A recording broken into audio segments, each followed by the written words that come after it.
Well, hello everyone. This is Dr. Eileen, and this is another daily dose of medicine walk. And for those of you who are listening in on Blog Talk Radio, this is Healing House Radio. So, today's question relates to the idea that empathy is directly related to emotion. And sometimes it's viewed that that's the only thing it's related to. And in my experience, that's just not true.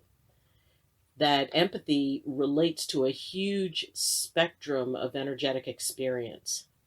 So, to be more specific, today's question is, if empathy is about energy, why is it usually tied to emotions? Good question, because in most cases, empathy is connected to what someone's emotional state is and how it's perceived by the empath.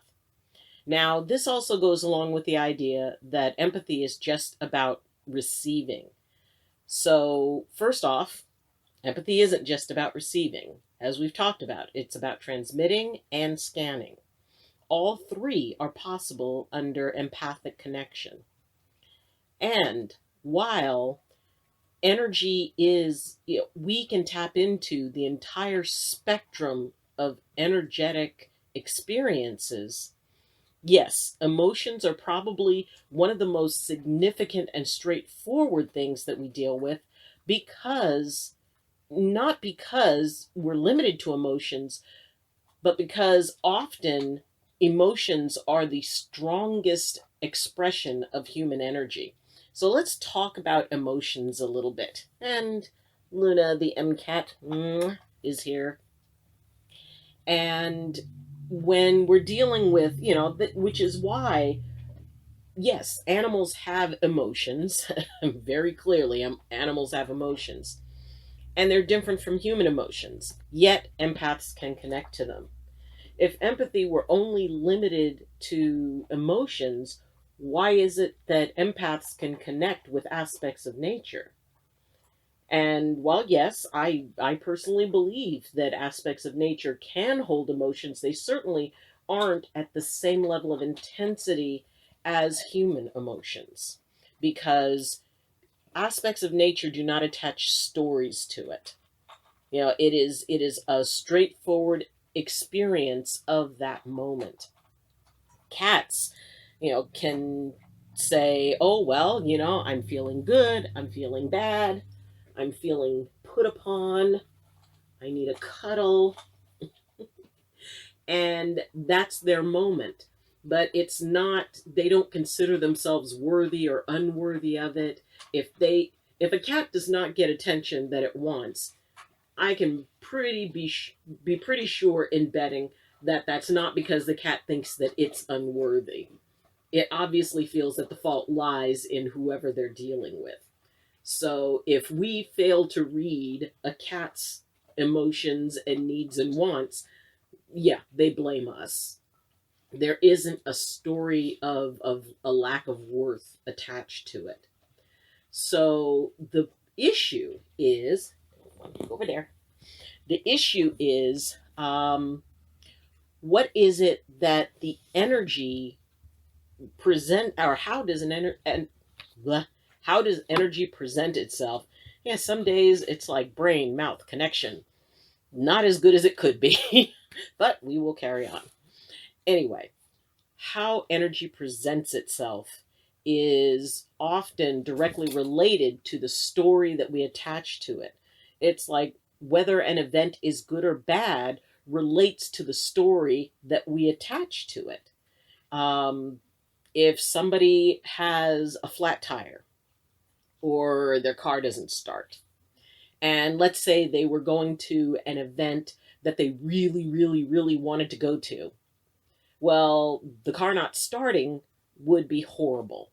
And that's the energy that would go with it. That's horrible, terrible thing that's happened. If the car doesn't start and you're going to an event that you did not want to go to, that you never wanted to go to, that you wanted to avoid at all costs, felt you had to go to, if you go out and the car doesn't start, that's a good thing. It's oh my gosh, now I've got a perfect excuse not to go to this event, which technically you should just say you don't want to go. But having an excuse or a reason not to go to this event suddenly turns the exact same occurrence that would cause sadness in one case, it causes happiness in another. So consider that it's not so much what we experience, but the meaning we give it and the importance we give it in our lives and the way it fits into the context of how we want the narrative to go. So when people are experiencing emotions, they can be anything from subtle to intense, and they produce energy. It is an energetic event because of the fact that they're interacting with others. And that energy is being expressed out through anger, happiness, fear, love, you know, discouragement, whatever it is, the word that's being attached to that feeling, the word is attached to the energy that that feeling produces. So, and like I said, that can vary according to people and depending on what story they tell themselves. Something that would inspire anger in one person might just inspire, fear or some sort of self-deprecating feeling in another. If someone were to yell an insult where one person, yells back, another person might ignore them and say they have they're not important to me.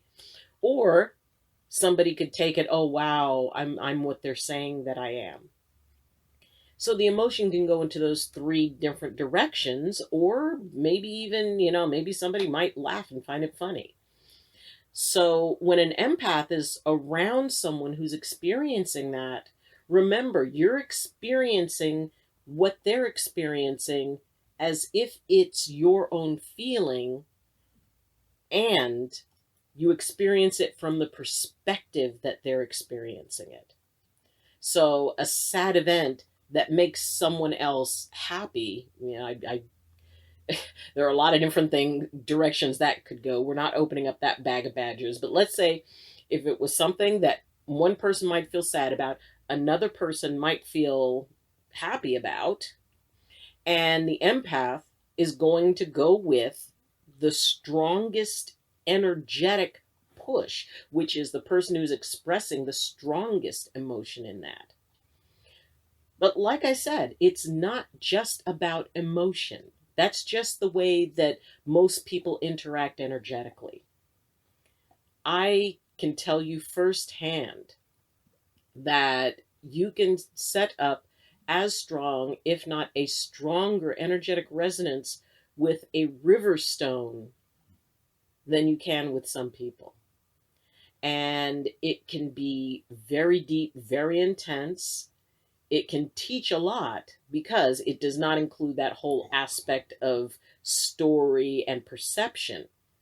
Remember, it's the story that gives the emotion meaning, and the emotion is an expression of energy.